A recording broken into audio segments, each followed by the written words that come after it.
Hola todos, j'espère que vous allez bien. Pour commencer, eh bien écoutez, l'affaire d'aujourd'hui est tout bonnement incroyable, si je puis dire. Pour info, j'ai eu le plaisir d'échanger avec le journaliste italien qui a résolu la première partie de l'affaire, Andrea Tortelli du BS News. Et franchement, je suis grave contente, puisque grâce à lui, j'ai pu avoir tout un tas d'informations hyper fiables. Et vous verrez qu'Andrea Tortelli a joué un rôle très important dans cette affaire. Donc ce que je vous propose à présent, c'est de cesser les digressions ici et maintenant. Je vous laisse vous installer tranquillement e puis je vous dis à tout de suite. Senti, ora in quest'anno hai raggiunto una bella notorietà, insomma, no? Quindi a livello anche extra hard c'è stato tanto interesse, come si è detto anche prima. Se prosegui di questo passo l'anno prossimo, dove ti vedi? Dove ti piacerebbe vederti? No, dove ti vedi? Dove ti piacerebbe vederti? In che situazione? Guarda, ecco. io ovviamente voglio continuare con questo lavoro, voglio farmi più esperienze possibile con le produzioni. Devo essere sincera, purtroppo con alcune produzioni è un po' difficile lavorare perché i tatuaggi sono ancora un limite purtroppo, sì. Vabbè, nonostante tutto io comunque continuo a darmi da fare, a dare il meglio di me, di cercare di lavorare il più possibile, e ovviamente io punto in alto, punto a lavorare, cioè adesso tra un anno non lo so, però a me piacerebbe anche lavorare in America in futuro, punto sempre di più, però sono una che prende le cose man mano che arrivano, una cosa alla volta, un gradino alla volta, fino a che non arrivo ai miei obiettivi, che ovviamente è quello di lavorare in America. L'histoire d'aujourd'hui démarre en mars 2022 en Lombardie, dans le nord-est de l'Italie.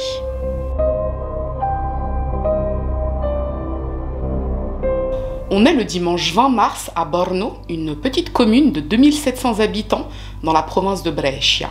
Un homme se balade le long d'un ravin à proximité du bois de Paline. Il est aux alentours de 15 h, c'est une belle journée de mars et l'endroit est magnifique. Soudain, il s'arrête puisque devant lui, il aperçoit un gros sac poubelle noir. Au départ, il pense que quelqu'un a jeté ses ordures à cet endroit, comme ça peut arriver parfois puisqu'il s'agit d'un ravin, donc ça arrive que certaines personnes jettent leurs ordures à cet endroit. Donc il s'approche du sac pour le ramasser et là, il aperçoit 3 autres sacs poubelle noirs. Il s'approche de l'un des sacs, dans l'idée de le ramasser.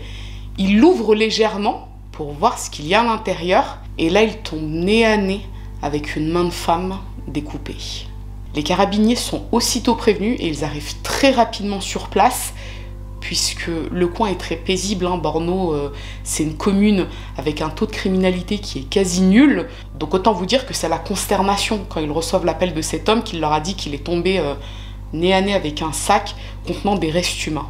Les carabiniers fouillent les 3 autres sacs et ils y trouvent là encore des restes humains. Durant plusieurs heures, le secteur est fouillé, donc le ravin où ont été trouvés les 4 sacs ainsi que le bois à proximité, et en tout, ils mettent la main sur 15 sacs poubelles noirs, chacun contenant le morceau de corps d'une femme.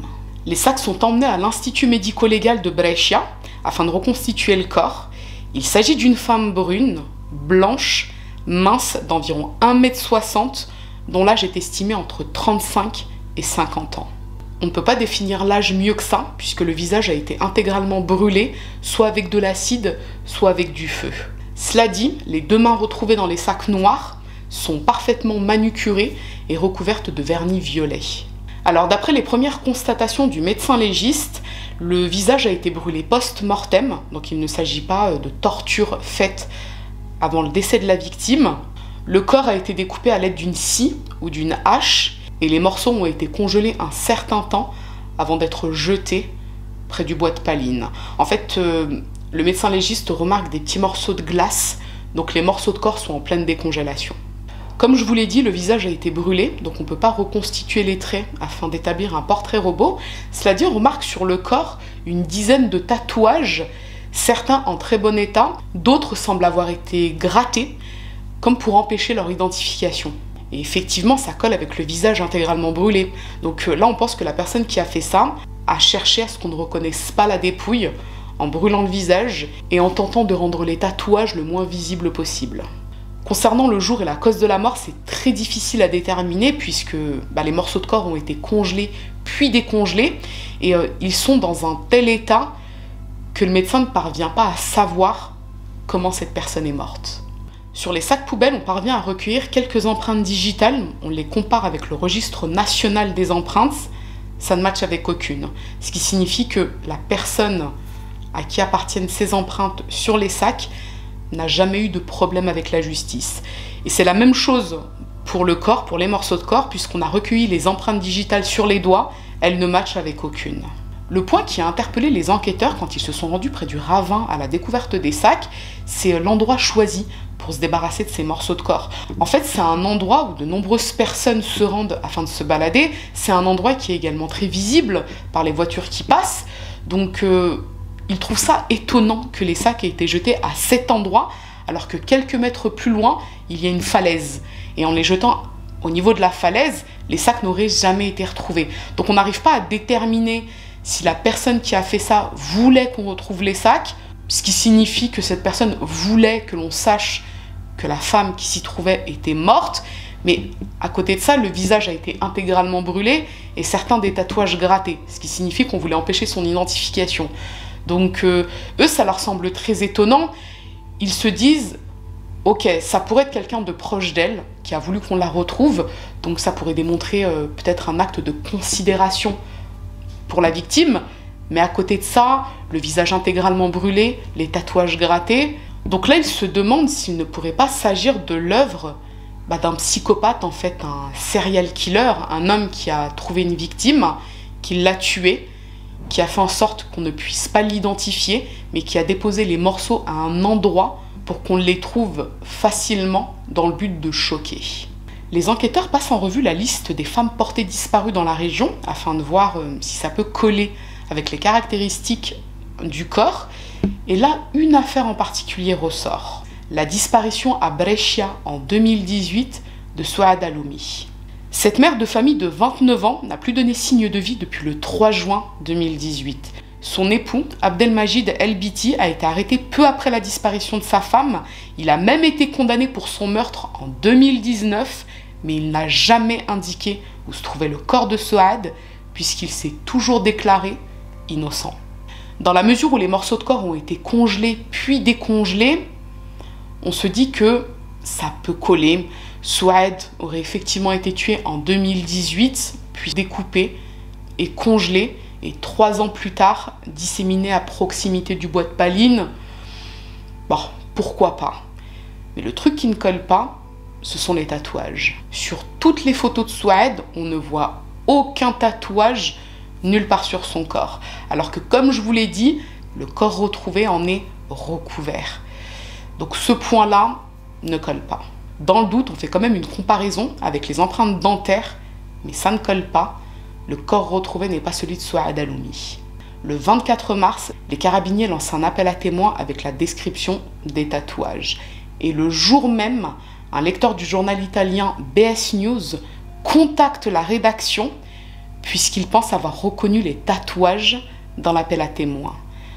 Ce seraient ceux d'une jeune femme qui travaille dans l'industrie du X, l'actrice Charlotte Ng.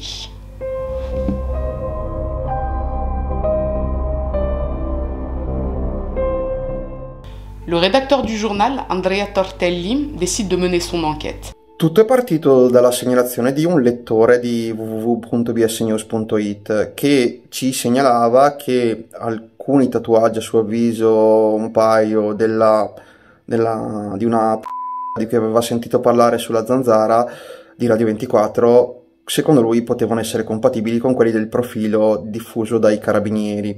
Ce qu'il fait, c'est qu'il récupère plusieurs photos de l'actrice Charlotte Ng, sur lesquelles on voit très bien ses tatouages, et il les compare avec ceux de l'appel à témoins des carabiniers. Et la plupart coïncident au niveau de la description et de l'endroit où sont situés les tatouages.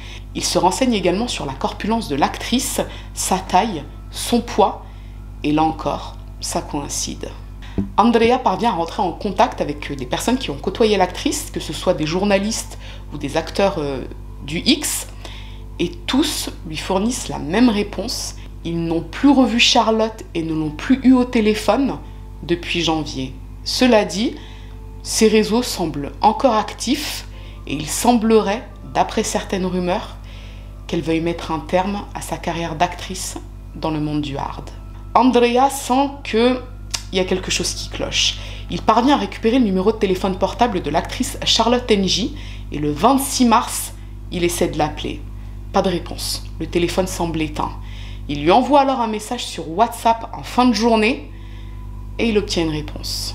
Je vais vous lire la conversation WhatsApp en tentant de faire des petites intonations pour différencier les deux voix. Ok? Alors, Andrea Tortelli. Salut, je suis journaliste. Je peux te déranger? Charlotte Ng. Oui, dis-moi. Andrea Tortelli. Je peux t'appeler 3 minutes et t'expliquer? Au cas où je t'appellerai depuis mon autre numéro, ça commence par 334. Charlotte Ng.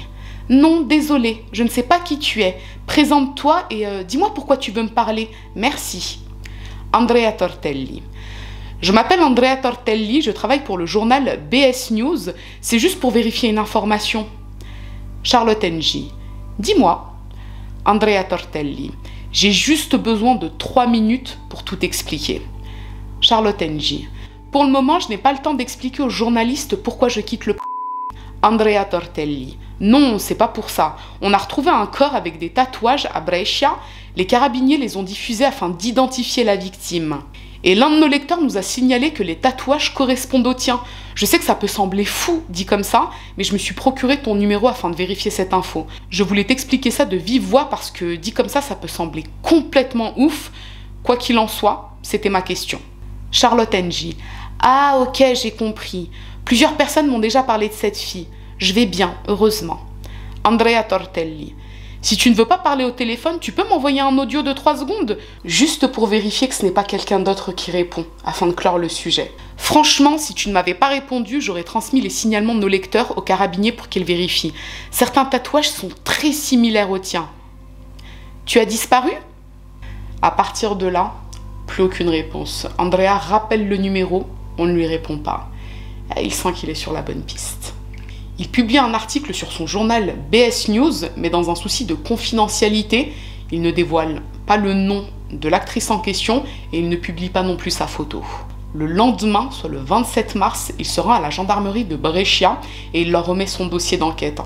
Et là, il est tout de suite pris au sérieux. Andrea Tortelli, c'est un journaliste depuis 25 ans, donc il connaît son métier.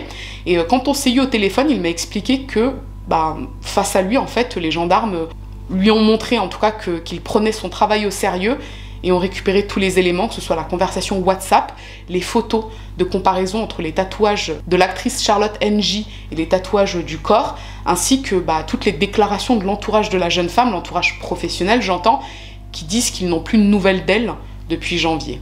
Donc les carabiniers se concentrent sur cette piste, puisque tout colle.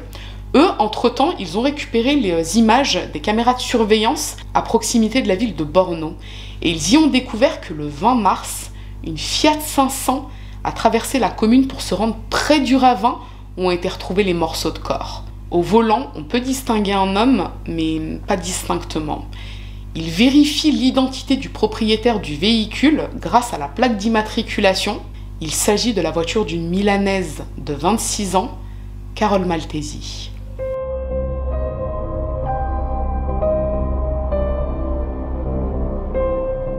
Carole Maltesi est née en 1996 à Sesto Calende, en Lombardie, et elle a grandi dans la province de Varese avec ses parents, Fabio et Lucilla. Son père est italo-néerlandais et sa mère italienne.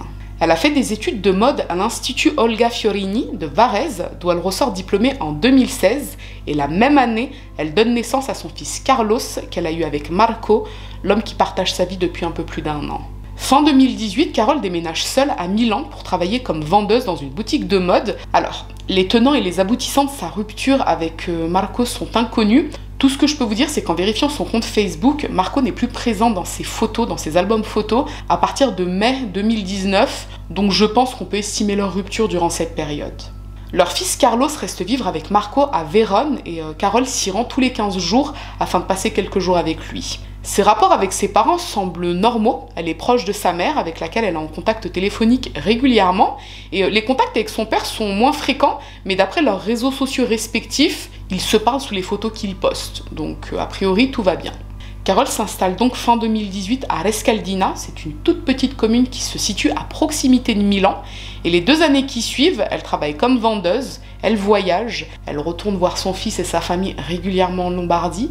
Mais en avril 2021, durant le confinement, Carole prend une décision. Elle ouvre un compte OnlyFans et elle y télécharge du contenu la représentant, dénudée et XXX. Alors pour ceux qui ne connaissent pas OnlyFans, c'est une plateforme comme Mime sur laquelle des gens paient un abonnement pour un compte en particulier d'une personne. Et en ayant accès à ce compte, ils peuvent voir des vidéos et des photos de cette personne dans des postures, voilà, et des choses, de ce que j'en ai lu en tout cas, hein, c'est du contenu très, voilà.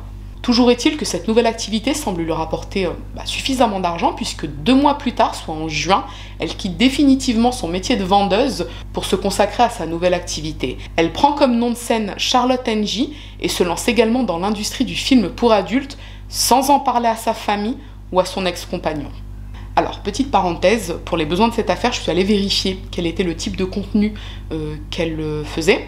Et c'est pas du hard classique, c'est du très hard. Je sais pas si on dit ça comme ça, mais en tout cas, c'est très extrême. Bon, après, tout est relatif, hein, j'imagine, mais il est question de choses... comment dire ? Il est question de choses...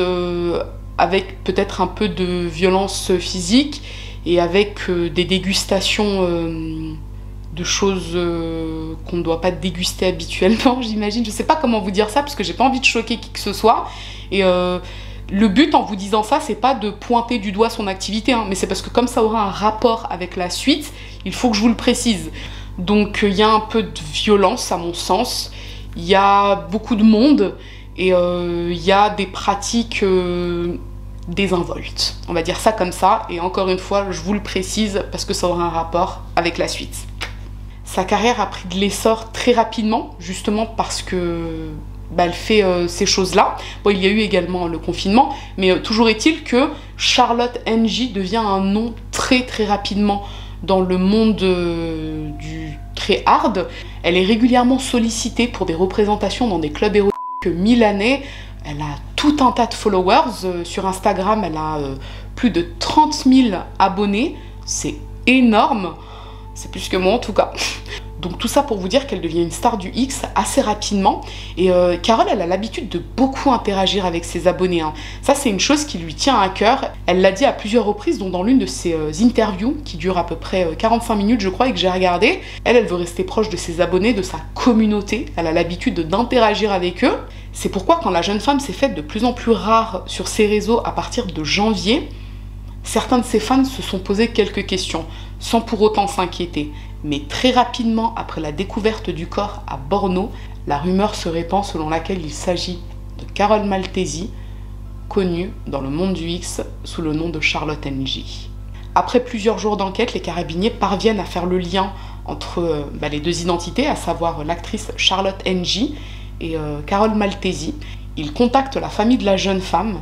Il s'avère que ses parents ne l'ont plus au téléphone depuis janvier, mais ils continuent de recevoir des messages de sa part, uniquement par écrit. Pour info, j'ai lu que c'est à ce moment-là que la famille de Carole a découvert qu'elle travaillait dans le monde du X depuis presque 1 an. Mais en fait, avant ça, ils n'étaient pas au courant puisqu'elle leur avait expliqué qu'elle était modèle et que c'est la raison pour laquelle elle gagnait beaucoup d'argent.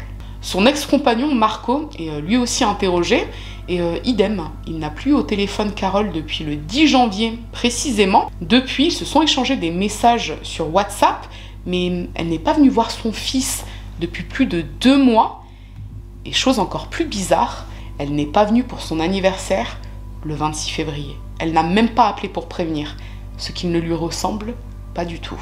Au départ, Marco s'est inquiété. Il a tenté d'appeler son ex-compagne à plusieurs reprises, mais elle ne lui répondait jamais. Et il a finalement reçu des messages écrits dans lesquels elle lui disait qu'elle était partie en vacances à Dubaï. Et comme Carole avait l'habitude de beaucoup voyager depuis plusieurs années, il a pensé qu'effectivement elle était partie en vacances. Les enquêteurs découvrent également que depuis janvier, Carole, Charlotte NJ, n'a plus assisté aux représentations privées qu'elle devait donner dans des clubs milanais. Le 11 mars, par exemple, elle devait donner un show durant 3 jours avec d'autres actrices dans le club Luxi. Elle ne s'y est jamais rendue et n'a jamais prévenu. Avec tous ces éléments en main, les enquêteurs comprennent que le corps retrouvé à Borno est sans nul doute possible celui de Carole. Donc sa disparition, sa mort serait estimée à janvier. Mais si elle est effectivement morte au mois de janvier, qui répondait aux messages de tous ses proches jusque tout récemment?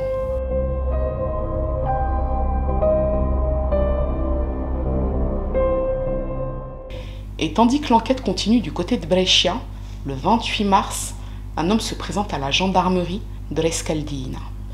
Il s'appelle David Fontana, il a 43 ans et il est banquier et blogueur culinaire.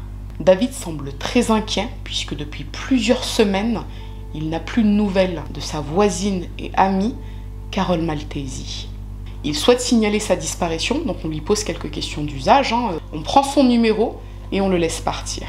Les gendarmes de Rescaldina font leur taf, à savoir qu'ils enregistrent l'avis de disparition de Carole Maltesi. Et là, ils se rendent compte, par le biais de leur logiciel de gendarmerie, qu'il y a cette affaire sur laquelle leurs collègues de Brescia sont en train de travailler, à savoir le corps d'une jeune femme retrouvée découpée en morceaux à Borno. Ok ? Eux, ils voient ça, ils font le lien, ils contactent leurs collègues de Brescia pour leur dire que quelqu'un est venu signaler la disparition de Carole Maltesi. Quelques heures plus tard, la gendarmerie de Brescia appelle David pour lui demander de venir les voir afin de lui poser quelques questions. Il s'y rend dans la soirée et il leur répète ce qu'il a déjà dit aux gendarmes de Rescaldina un peu plus tôt dans la journée. Sa voisine et amie Carole a soudainement disparu et il est terriblement inquiet. Mais ce que David ne sait pas, c'est que les gendarmes de Brescia ont très bien travaillé depuis la découverte des morceaux de corps et ils savent que David leur ment. Vous vous souvenez que quand ils ont récupéré les caméras de surveillance à proximité de l'endroit où a été découvert le corps, ils ont vu une Fiat 500 avec un homme à l'intérieur. Un homme qu'on ne parvient pas à distinguer. Ok ? Mais le 20 mars, donc le même jour, un homme a été contrôlé par les gendarmes dans cette voiture, donc un contrôle classique de routine. L'homme en question a présenté son permis. Il s'agissait de David Fontana. Bon, je ne sais pas si j'ai été claire, mais en gros, donc le 20 mars, on voit la voiture, la Fiat 500 de Carole, à proximité de l'endroit où on a retrouvé les morceaux de son corps. Ce même jour, des gendarmes ont contrôlé un homme dans une Fiat 500. Cet homme a présenté ses papiers et il s'agissait de David Fontana. Donc ce que l'on sait pour sûr, c'est que le 20 mars, dans la Fiat 500 de Carole, c'est David qui s'y trouvait. Et dans la nuit du 28 au 29 mars, donc quelques heures après être rentré dans la gendarmerie, durant son interrogatoire, il s'écroule et il passe aux aveux. Et voilà ce qu'il leur explique. Lui et Carole se sont connus en octobre 2020 sur Instagram. Il était marié, banquier, blogueur culinaire. Il a un Instagram qui compte, je crois, entre 10 et 15 000 followers. Il a également un blog de cuisine et elle ne s'était pas encore lancée dans l'industrie du X. Ils se rencontrent pour la première fois en mars 2020 dans un hôtel à Milan et ils accrochent, à tel point que David quitte son épouse pour Carole et il s'installe chez elle à Rescaldina en avril 2021. Leur relation ne dure qu'un mois et d'après certaines sources, c'est Carole qui a quitté David. Il quitte le domicile de Carole et il s'installe juste en face de chez elle, sur le même palier. De ce que j'en ai lu, c'est Carole qui l'a aidé à trouver ce domicile.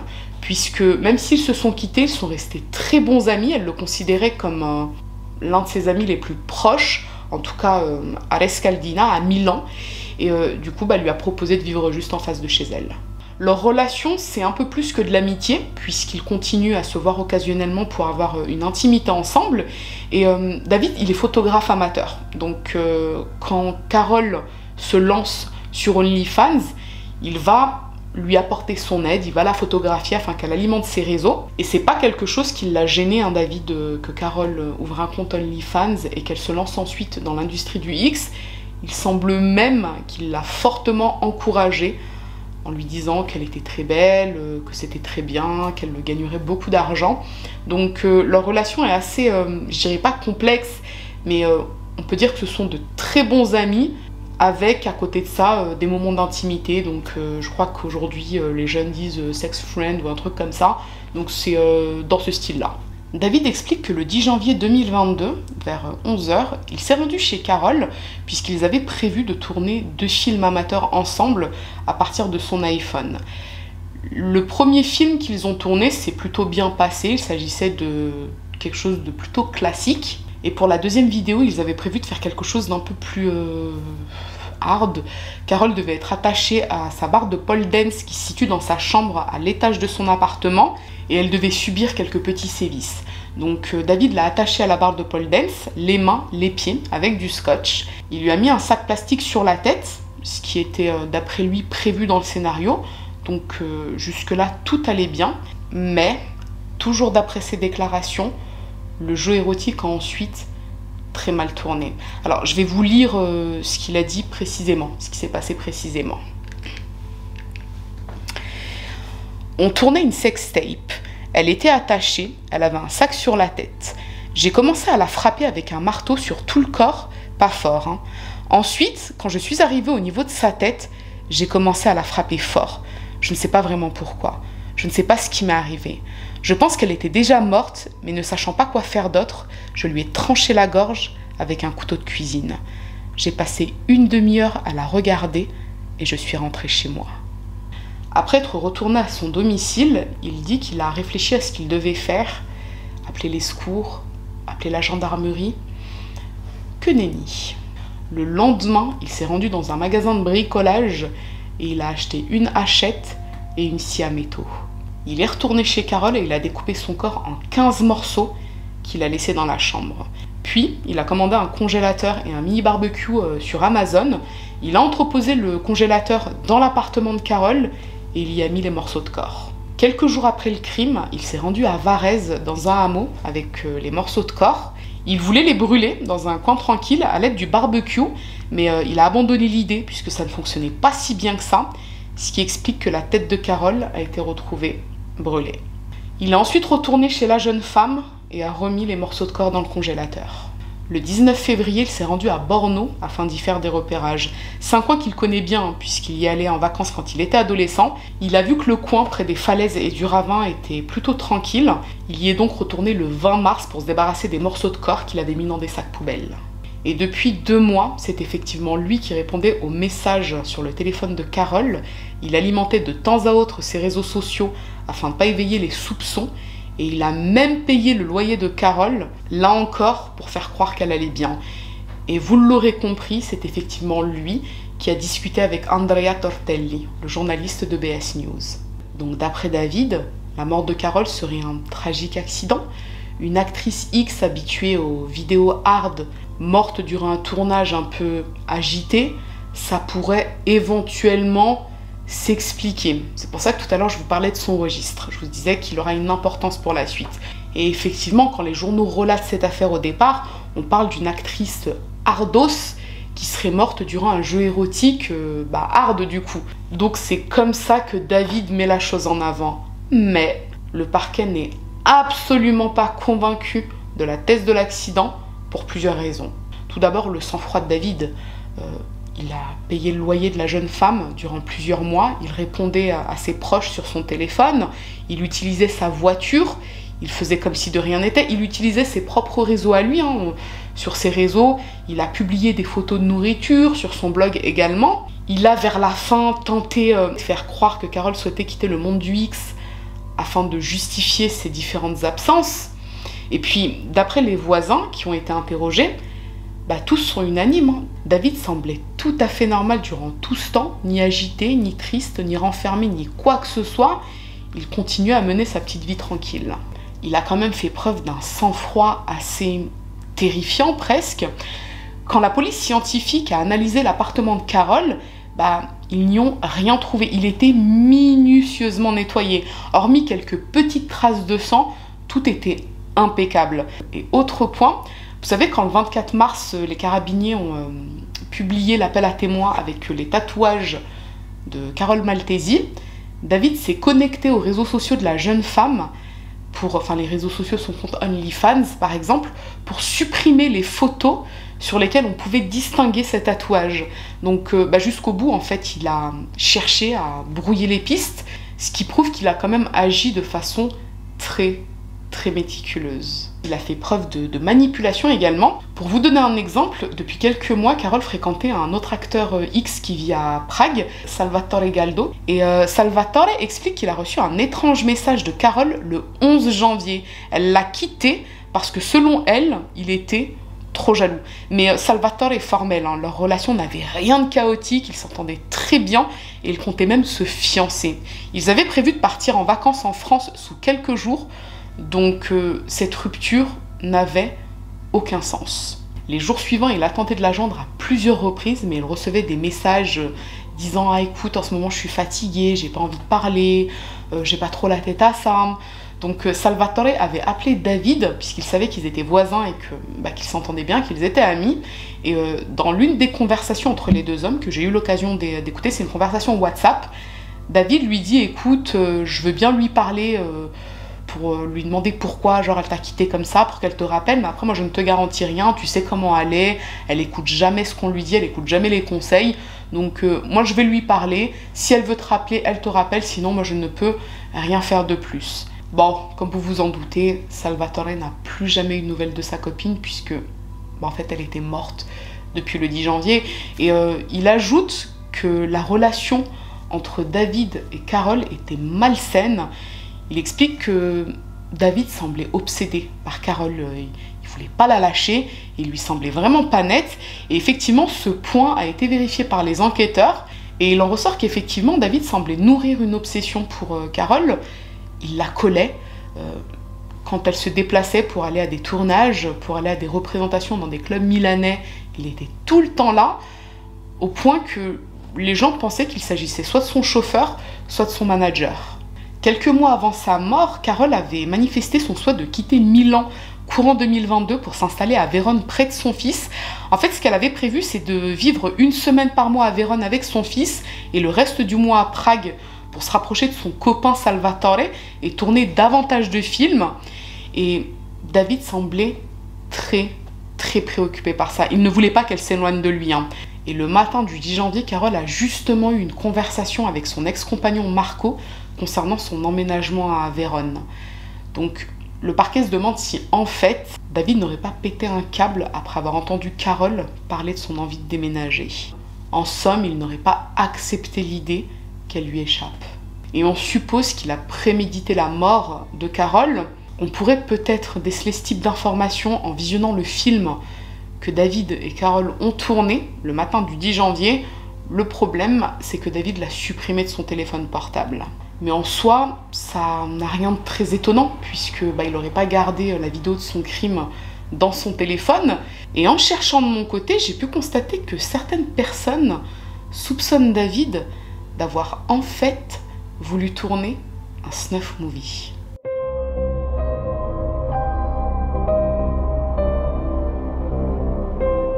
Le snuff movie, c'est un genre de film qui est supposé mettre en scène de vraies scènes de torture, d'agression et de mort. Certains disent qu'il s'agit d'une légende urbaine, d'autres que c'est une réalité et que nous devons tous l'accepter, main dans la main. Alors, petite parenthèse, lorsque j'étais étudiante, j'avais un module cinéma et je voulais justement faire un devoir sur le snuff movie, son histoire, ses racines, etc. Et je me souviens à l'époque que j'avais fait des petites recherches sur le net.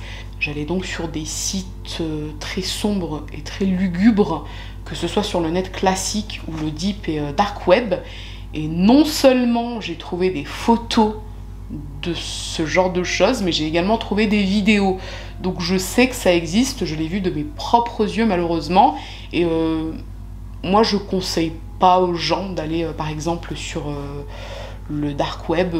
Après je pense que beaucoup d'entre vous savent comment s'y rendre. J'ai déjà eu l'occasion d'y aller à plusieurs reprises et franchement, c'est dégoûtant parce que vous tombez sur des trucs en fait qui sont pas référencés dans le net classique, justement, c'est pour ça qu'on appelle ça le dark web. Et en fait, ça fait un peu peur aussi. Puis après, faut pas y aller non plus comme ça en mode sans sécuriser votre ordinateur. Donc moi, je ne vous le conseille pas. Tout ce que je peux vous dire, c'est qu'à titre perso, je suis tombée sur ce genre de choses et je vous le confirme, ça existe. Pour en revenir à David, comme je vous l'ai dit, le parquet a besoin de mettre la main sur cette vidéo afin de voir s'il s'agit vraiment d'un accident comme il le prétend, même si, selon eux, il s'agit d'un homicide prémédité, puisqu'il y a plusieurs points qui ne sont pas très clairs dans ses déclarations. Il a dit par exemple qu'il a tué Carole, qu'ensuite il est retourné chez lui, qu'il est retourné à l'appartement de Carole, qu'il a découpé son corps, il a laissé les morceaux dans la chambre, ensuite il est rentré, il a commandé un congélo sur Amazon. Enfin, je veux dire, il y a eu pas mal de jours en fait qui se sont passés, donc on va dire qu'il y aurait, pour vous donner une estimation, entre 3 et 5 jours durant lesquels les morceaux de corps se seraient retrouvés dans l'appartement en train de se vider du sang. Et certes, on était au mois de janvier, mais ça fait beaucoup de sang, ça fait beaucoup de morceaux en fait d'êtres humains coupés qui sont en train de pourrir. Il n'y aurait pas eu d'odeur qui aurait alerté les voisins. Les voisins l'ont dit hein, qu'ils n'ont rien senti et rien vu de particulier. Donc ça, c'est un point qui est pas très clair encore. L'autre point, c'est de s'assurer que David n'a pas bénéficié de complicité. C'est un homme qui n'a pas de casier judiciaire, qui n'a jamais eu aucun problème avec la justice. Son ex-femme a été interrogée, elle confirme qu'il n'a jamais été violent avec elle, qu'il n'a jamais fait quoi que ce soit d'illégal, en tout cas de ce dont elle était au courant. Donc on se demande s'il n'a pas pu bénéficier de complicité. Est-ce qu'il aurait été capable de faire ça tout seul, du début à la fin, quand il allait faire des repérages, quand il a découpé le corps, quand il a ensuite récupéré les morceaux pour s'en débarrasser à Borno? Ça demande pas mal de sang-froid. Alors oui, certes, c'est un homme qui est très intelligent, il est banquier, blogueur culinaire, il fait beaucoup de choses dans sa vie, il fait fonctionner son cerveau, mais on se dit que, voilà, il faut s'en assurer en tout cas, qu'il n'a pas bénéficié de complicité. Et pour en revenir à l'idée du snuff movie, il y a un autre point qui est vraiment pas clair du tout. Après la mort de Carole, entre février et mars, David a envoyé plusieurs messages depuis son compte Instagram et celui de Carole à des actrices X pour leur proposer un tournage avec Carole. À ce moment-là, la jeune femme est déjà morte, découpée en plusieurs morceaux entreposés dans un congélateur. Donc pour quelle raison aurait-il cherché à attirer des jeunes femmes pour un tournage? C'est bizarre. À l'heure où je vous parle, l'instruction est toujours en cours afin de clarifier tous ces points. Carole n'a pas été enterrée, puisque des analyses supplémentaires pourraient être demandées. Il y a également l'ordinateur portable et le téléphone de David qui continuent d'être analysés, puisque déjà on veut voir au niveau des recherches internet de David, ce qu'il a recherché les jours précédents la mort de Carole, pour s'assurer qu'il n'a pas fait tout un tas de recherches en amont, ce qui en soi pourrait prouver la préméditation. Donc là on serait plus sur un assassinat, et on attend également de pouvoir récupérer la fameuse vidéo supprimée qui devrait apporter pas mal de réponses. Pour l'heure, David est mis en examen pour homicide volontaire aggravé, destruction et dissimulation de cadavres. Il risque la réclusion criminelle à perpétuité pour le meurtre de cette jeune mère de famille survenu une matinée d'hiver 2022. Come hai saputo che Carol non c'era più? Quando sono arrivati i carabinieri, ho detto, mamma mia, mi sono spaventata, dico, perché io non... Dice, no, una cosa, brutta notizia che devo dare, c'è il Carol non c'è più. E io ci sono rimasta, dico no.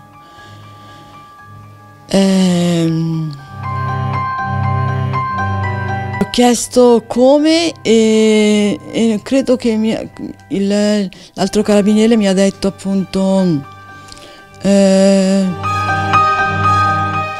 non mi ricordo esattamente, sì, mi ha detto che è stata trovata appunto come quello che hanno detto che è stata trovata in una...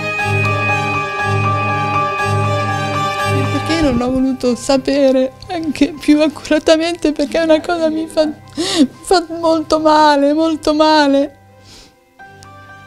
Non ho voluto sapere, proprio perché quando mi ha detto che non c'è più, questa cosa è una cosa che mi ha terrorizzata, ma non è possibile. Voglio ricordarla per quello che è, la cosa bella che ho di mia figlia. Io voglio ricordarla quella cosa bella, com'è bella. Non voglio le cose brutte di mia figlia, non le voglio. Non voglio sapere, è troppo brutto, mi fa troppo male. Mi manca la risata, mi manca tutto, gli abbracci, i baci che mi dava lei. Quando mi sono ammalata, sempre attenta con me e non si è mai vergognata, mai di accompagnarmi. Tua figlia ha fatto delle scelte che non ha voluto condividere con te. Secondo te perché? Per proteggermi, ha sempre fatto tutto per proteggermi, per non farmi star male. Come una mamma, appunto, protettiva. Qual era lo scopo di questo lavoro? Lei lavorava solo per poter stare vicino a suo figlio, solo unicamente quello, non interessava altro, solo appunto fare la mamma. A questo bambino, al mio nipotino, come si può raccontare che la sua mamma non c'è più? Non è possibile che la mamma non c'è più, a lui manca tantissimo, ma non è possibile, questo bambino cerca la mamma e la mamma dirle che non c'è più, è una cosa bruttissima. Vuoi dire qualcosa alla persona che ha fatto del male a tua figlia? Cosa posso dire? Perché, voglio dire, ha fatto male a mia figlia? Perché?